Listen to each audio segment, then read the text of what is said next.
Good evening Guntur. మా ఊరు గుంటూరులో ఇలాంటి ఫంక్షన్ జరగడం చాలా గొప్ప విషయం. చాలా సంతోషంగా ఉంది నాకు వ్యక్తిగతంగా. ఈ ఫంక్షన్ ఇలా ఇక్కడ ఏర్పాటు చేసినందుకు మా చిన్నబాబు గారికి, త్రివిక్రమ్ గారికి, మహేష్ బాబు గారికి ధన్యవాదాలు మనస్ఫూర్తిగా వ్యక్తిగతంగా. ఏం చెప్పాలి, రమణ గారి దెబ్బ ఈ పండగకి అబ్బా అనిపించబోతోంది. మిమ్మల్ని అందరినీ చూస్తుంటే ఇంకా ఇంకా ఉత్సాహంగా మాట్లాడాలనిపిస్తుంది. ఒకే ఒక మాట చెప్తాను. ఈ సినిమాలో ఉన్నటువంటి అంటే ముఖ్యంగా మాటల మాంత్రికుడు, దర్శక తాంత్రికుడు త్రివిక్రమ్ గారి సినిమాలంటే ప్రజల్లో ఒక అంచనా ఉంటుంది. అలవై కుటుంబం తర్వాత, అరవింద సమేత తర్వాత అంచనా మరింతగా పెరిగింది. మహేష్ గారి కాంబినేషన్లో మరి కొన్ని సంవత్సరాల తర్వాత మళ్ళీ ఒక సినిమా వస్తుందంటే ఇంకా ఇంకా భారీగా అంచనా ఉంది.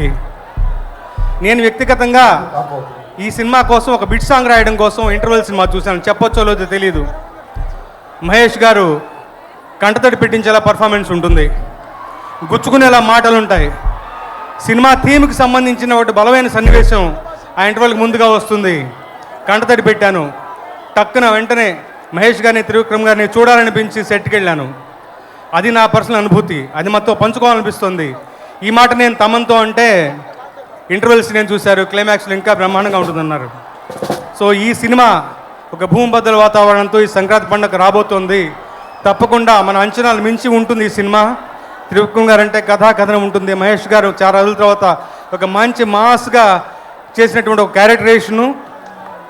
మీకు ఆ కుర్చీ మడతపెట్టి పాట చూసి తెలుస్తుంది ఆయన ఏ రకంగా ఉద్యమించి సినిమా కోసం మిమ్మల్ని అలరించడం కోసం ఆయన ఎంత ఎక్స్ట్రా ఎఫర్ట్ పెట్టారో, ఎంత ఉద్యుక్తులు అయి ఉన్నారో, ఎంతగా డిటర్మిన్డ్గా చేశారో మీకు తెలుస్తుంది. ఈ సినిమాలో 4 పాటలు రాశాను. ఇప్పుడు మనం విన్న పాట ఓ బేబీ, తర్వాత ఇంకా రిలీజ్ కానీ ఒక పాట ఉంటుంది, అది ఇంకా బ్రహ్మాండంగా ఉంటుంది. ఈ రకంగా ఒక ఫుల్ ఆల్బమ్ నాతో రాయించినందుకు దర్శకులకి, త్రివిక్రమ్ గారికి, మహేష్ గారికి, మా తమనికి కృతజ్ఞతలు చెప్తూ సభాముఖంగా ఎక్కువ టైం తీసుకోకుండా మీ అందరితో పాటు 12వ తారీఖు పండుగ సినిమా రిలీజ్ కోసం ఎదురు చూస్తాను. First day first show me అందరితో పాటు సినిమా చూస్తాను. మరొకసారి మన గుంటూరు ప్రేక్షకులందరికీ కూడా ధన్యవాదాలు. Good night. Good night. Thank you sir, thank you so much.